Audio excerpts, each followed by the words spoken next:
Thank you, Mr. President of the Turkish Competition Authority. It was truly an honor to have you here doing our opening speech. And also, we thank all the participants once again for preparing themselves to a lot of interesting content. With that remark, without further ado, I'd like to invite Richard, Carly, and Ian to their seats on the podium, please. So, if Richard, Whish, and Carly and Ian could perhaps take their seats over there. Until the coffee break, we're going to have 3 speeches, and we're going to start with Richard Whish. Richard is going to talk about the Group Carte Bancaire decision and the Intel decision. As you will see, he has already provoked thinking with his title saying 2 consistent judgments. Clearly, I don't need to introduce Richard to anyone here, but still I'll give a personal remark, and you can see his biography and the biography of all of the speakers in the handouts that have been distributed to you. The personal note is that in year 1998, the beginning of year 1998, I was listening to Richard. The Turkish Competition Authority was not even a year old, and I was in London. And he was very kind to then invite me to his office to discuss about future LLM possibilities, master's degree possibilities. And I committed the terrible sin of telling him, I went there and we had a very candid heart-to-heart conversation with him, and I had committed the terrible sin of telling him that I really want to go to Harvard Law School. And he was extremely understanding with it, and he actually gave very good advice to me, as he always does. So, good morning, ladies and gentlemen.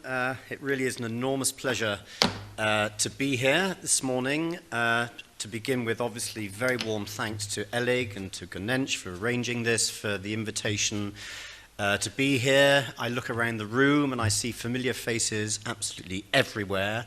And others in the room who have taught will tell you that part of the pleasure of teaching is meeting bright young people, helping them with their careers, and then coming back, good heavens, 17 years later, and to be a guest at an event hosted by him. So it's absolutely wonderful to be here. Turkish hospitality is always superb, and it's been superb again on this occasion. And listening to the President speaking, I have indeed visited the authority many times, most recently in Bolu, and in several other parts of Turkey. That's always been an enormous pleasure for me. I absolutely believe in investing in human capital, and it's an authority with lots of very bright people, very engaged and very committed. And again, actually, I'm happy to say with quite a lot of people who I have taught at various points in my past. Listening to the President, I remember I spoke at an event in the Hilton, I think, in Taksim Square in the late 90s. And that was the first ever event arranged by the Turkish Competition Authority. And I was there as a guest professor from London, and the other guest speaker was Professor Valentine Cora, Professor of Competition Law in London. And the day after the event, I was swimming in the pool at the Hilton, and on the same occasion, Val was swimming in the pool. And I thought, I wonder when the last time 2 professors of competition law were swimming in this. I don't need to finish the sentence. So, anyway, now this event is advertised as advanced issues in contemporary competition law and policy. And I reckon that the 2 most interesting judgments of 2014 were Intel against the Commission, where, of course, the General Court held that what it described in that case as exclusivity rebates, it regarded as illegal unless they could be objectively justified in some way. So a very strict line was taken by the General Court in Intel. And then a few months later, we had the Groupement des Cartes Bancaires judgment in the Court of Justice, in which the Court of Justice held that a particular fee structure for admission to the CB payment card system in France was not a restriction of competition by object, and therefore had to go back to the General Court for it to conduct an effects analysis. And when these two judgments came out, a lot of people said, there's something very strange going on here, because for years the suggestion has been that Article 102 needs to be applied in a more effects-based or a more economics-orientated way, and that we need to move away from formalism towards a new, more sophisticated way of applying Article 102. And yet here the General Court in Intel comes up with a very strict standard, which some people describe erroneously as a per se standard. That's not what the court says, but nevertheless certainly quite strict. And then at the same time with Article 101, where for many years the category of object restrictions seems to have been getting bigger and bigger, so what I call the object box seems always to get larger, and then the Court of Justice in GCB says, no, that wasn't an object restriction. We require effects analysis here. So the irony apparently being that the courts have taken 102 in a more formalistic direction and 101 in a more economics-oriented direction. And so is there some sort of deep irony involved in all of this? What exactly is going on? What is going on, because that's not moving. I don't quite know why. There we go. So I've prepared this presentation, and it sets out this apparent irony that the two articles are sort of passing like two ships in the night in the Bosporus that don't even see one another. And I'm going to argue that I actually think these two judgments are perfectly consistent with one another, and that there is no contradiction between them. This is slightly misbehaving. I don't know why. There we go. Yeah, it really is misbehaving.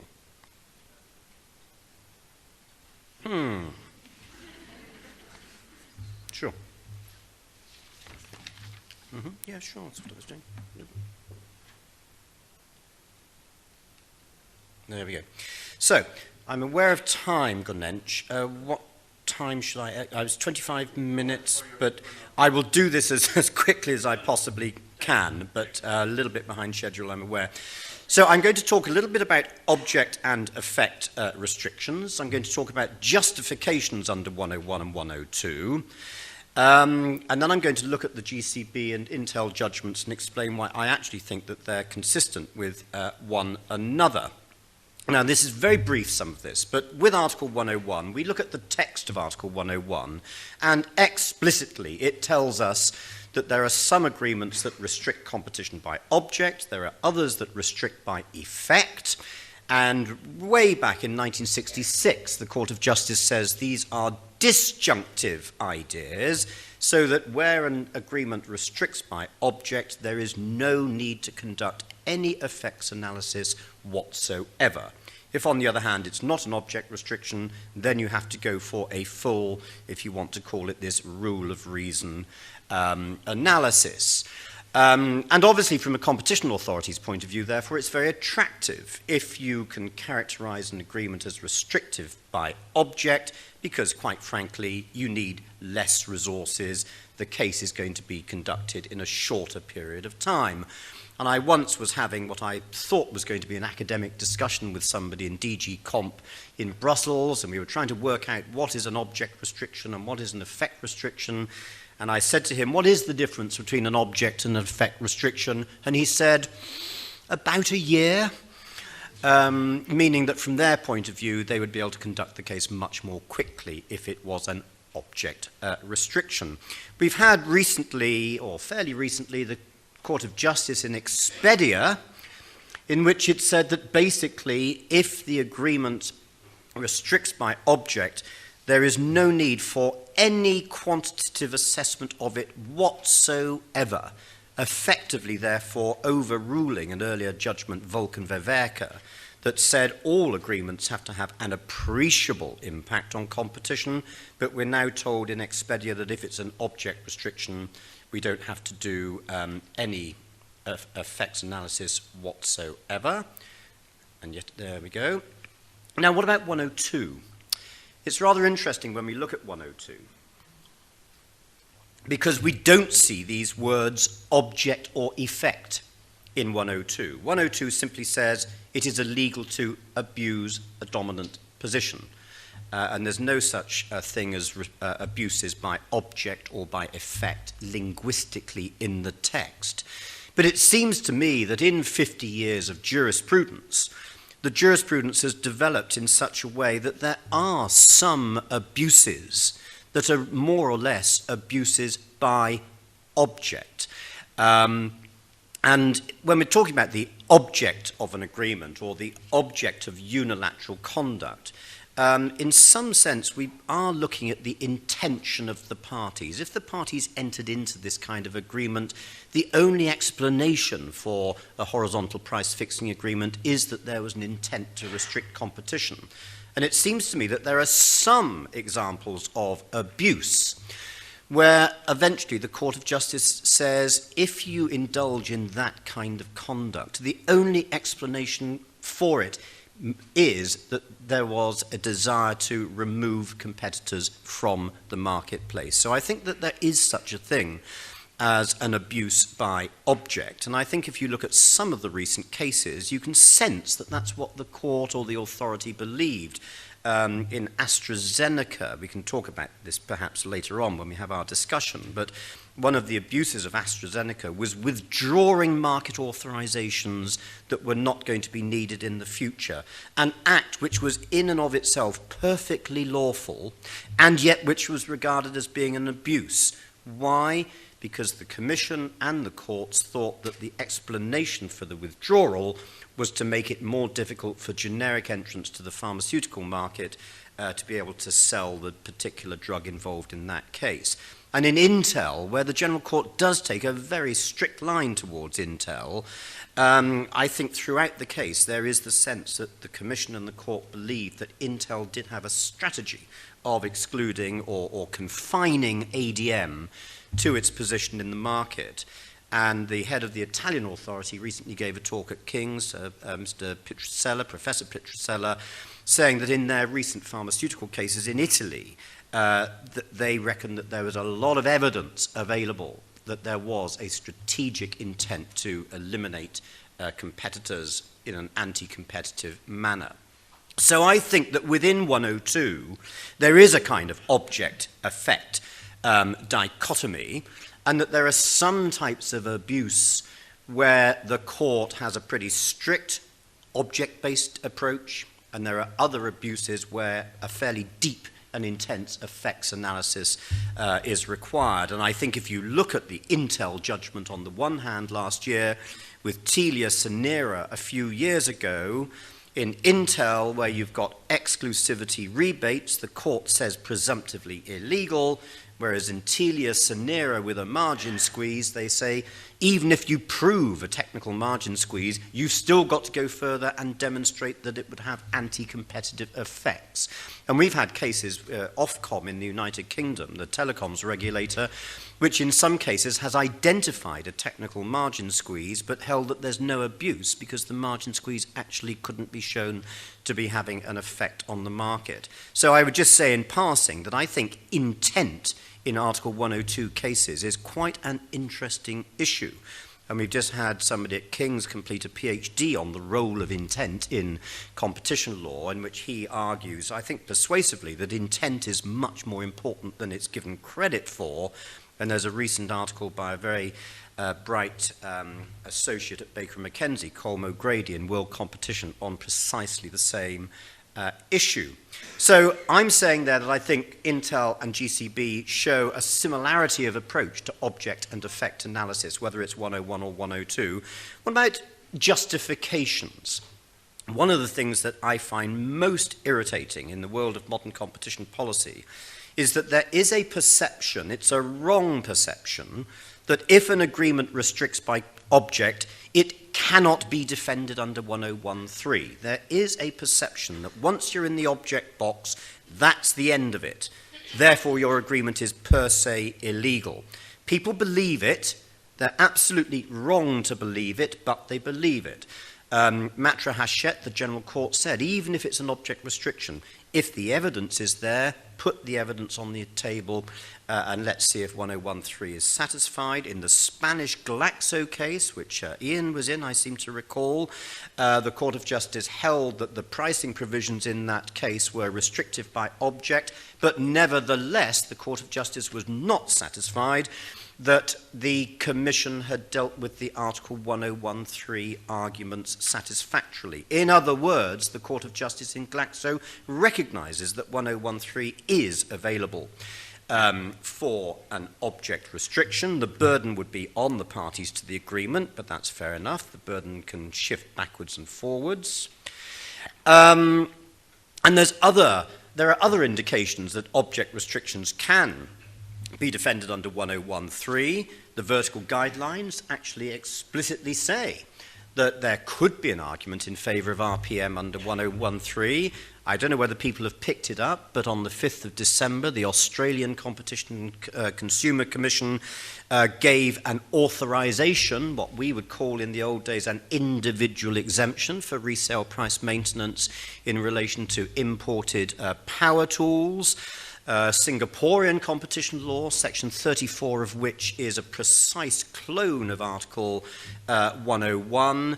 The Singaporean Commission in the last few years has granted what they call exemptions on the basis of net economic benefit for several aviation alliances where the CCS says that's an object restriction, but we're satisfied that 1013 is complied with. And the Commission's own Article 9 commitment decision in Star Alliance, I would say, effectively recognises an efficiency justification for object restrictions in that sector. So insofar as there's a perception that you can't defend object restrictions under 1013, that is wrong. Can you have justifications under 102? There's no 102.3. But if you look at 40 years of jurisprudence, I would say that the Court of Justice effectively has created a 102.3. There's a good discussion of this by Francis Jacobs in Sife. In the Post-Denmark judgment 2 years ago, the Court of Justice, to my mind, goes out of its way to say that even if this selective pricing might look abusive, nevertheless, DOMCO can then run justifications, efficiency justifications, to prove that what appears to be an abuse really isn't an abuse. So you can have justifications for object abuses, just as you can have justifications for object restrictions under 101. So that simply sums that up. I think 101 and 102 mirror one another very nicely. And when I can't sleep, the older you get, the less sleep you need. And I just lie in bed thinking, what shall I think about? And I think it's time to redraft Article 102 to reflect the case law. And I've done this many times. When you read Article 102, or your equivalent in Turkish law, that's what it really says. That's not the words you'll find in the treaty, but that's what it's really saying. There's a 102.1 that says that conduct or inaction which has as its object or effect the abuse of a dominant position shall be prohibited. A provision for voidness, which they forgot in Article 102.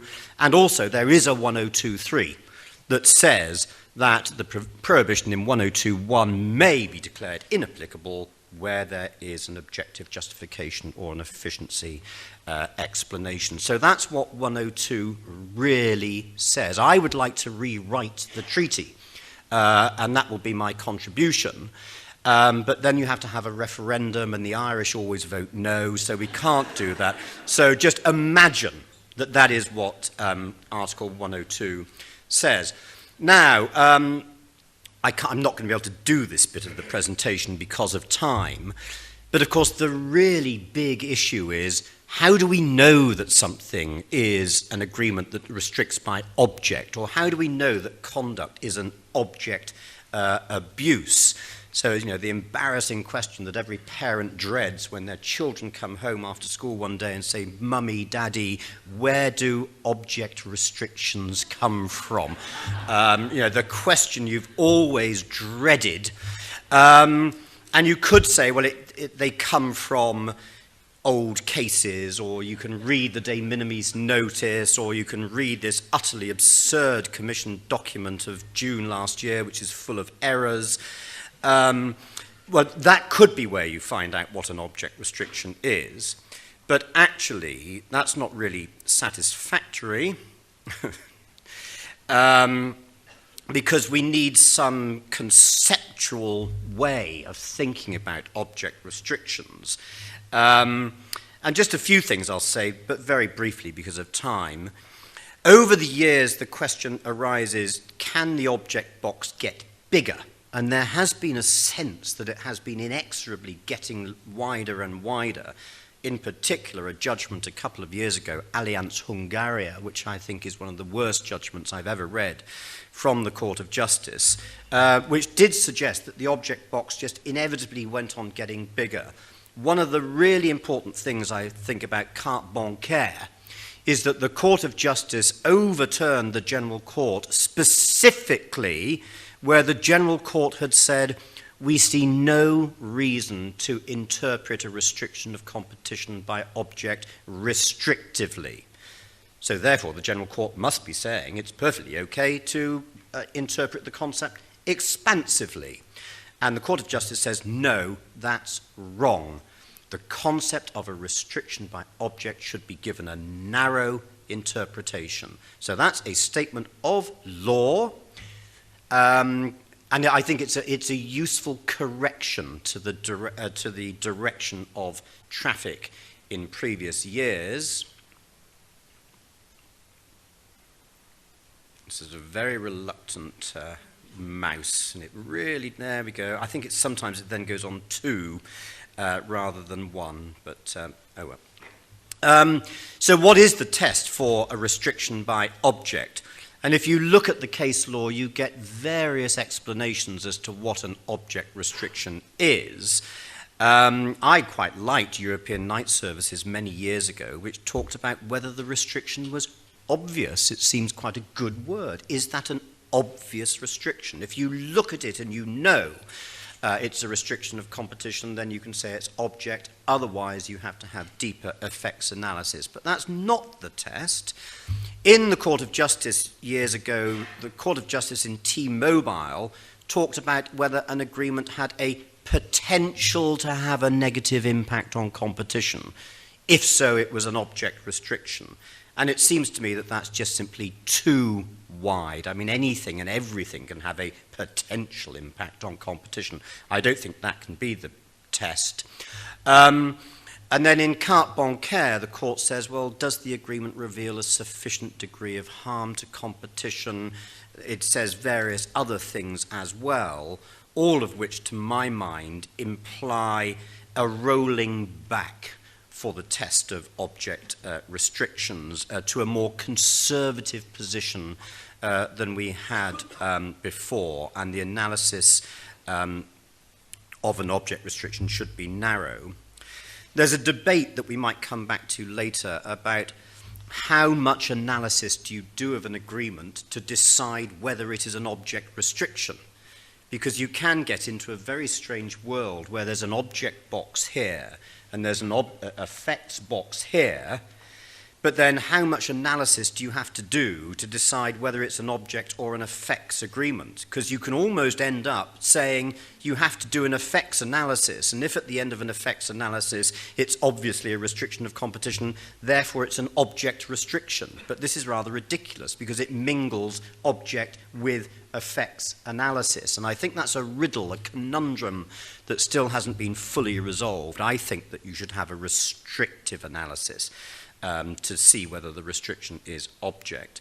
So you can have object restrictions, you can have object abuses, and just in terms of, I'll rush on forward because of time, just in terms of GCB and Intel, I don't see any contradiction between these two cases myself, because if I look at carte bancaire, I never understood from day one how that was a restriction of competition by object, because I'm not going into the facts of the case now, but there's manifestly a kind of free rider argument that has to be factored into an assessment of GCB, and I can see that new banks should have to make an economic contribution to the system that's already been established and that they're going to participate in. Now, maybe the fees are anti-competitive, maybe they're not, but that, to my mind, cries out for effects analysis. I never myself could see how there was an object restriction there, whereas in the case of Intel, the court characterizes the rebates in this case as being analogous to exclusivity agreements, and it says if you've got an exclusivity agreement, then DOMCO should be required to put on the table evidence to justify the exclusivity. And in that case, it seems to me not unreasonable to say presumptively illegal unless there can be a justification for them. So I see these cases as actually being entirely consistent with one another. I don't think that there's an ultimate irony of these two ships passing in the night without any reference to one another. I actually think on the facts that they're perfectly acceptable judgments, and then still doesn't want to do it. I don't see a contradiction between them. The last thing I wanted to say is what I think this is all about is presumptions, evidence, and proof. Who has to prove what? With an agreement under 101, if the Commission or the Turkish authority can show that it's an object restriction, then that means the first bit of the test is satisfied, and then the burden of proof reverses to the defendant to put on the table evidence to justify the restriction. And then if they put convincing evidence on the table, then the burden shifts back to the Commission to address that evidence and either say, yes, okay, you've got a good argument, or no, you've got a bad argument. And that's just a question of who has to prove what within any given an investigation. And I think what the court has done with Intel is to do exactly the same, that we've got to make some sense of this terribly complicated business of rebates. There are some rebates that are analogous to exclusivity, and in that situation, DOMCO, tell us a good story as to why you need exclusivity. And if you can't put evidence on the table, I'm sorry, then the rules are against you. So if you want, you could call this a structured rule of reason, an expression you'll find in US antitrust, but which we historically have not used in the EU. So I don't think that there's a contradiction between these two. Incidentally, I'm more than happy for these slides to be made available, Gönenç, if people would find that useful. I'm quite happy for these to be put into the public domain. Time is against me, so I'm not going to deal with all of those points. So I'm actually going to conclude by saying thank you for your attention. Thank you, Richard, for this very instructive presentation. And we have changed the slide changer now, so hopefully this one is going to work better with the next presenter.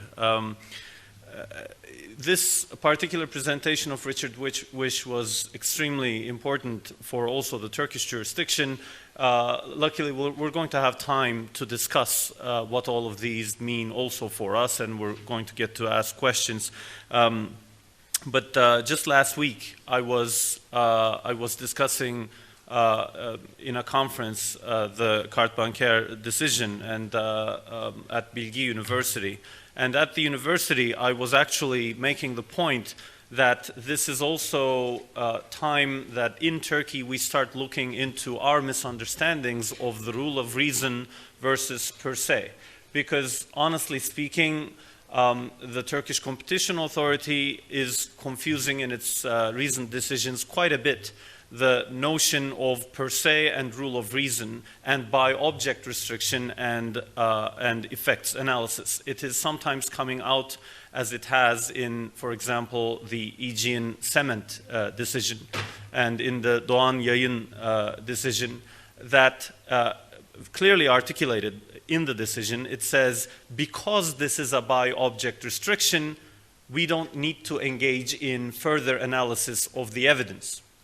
So, and it openly says, as a by-object restriction would qualify as per se. That's wrong.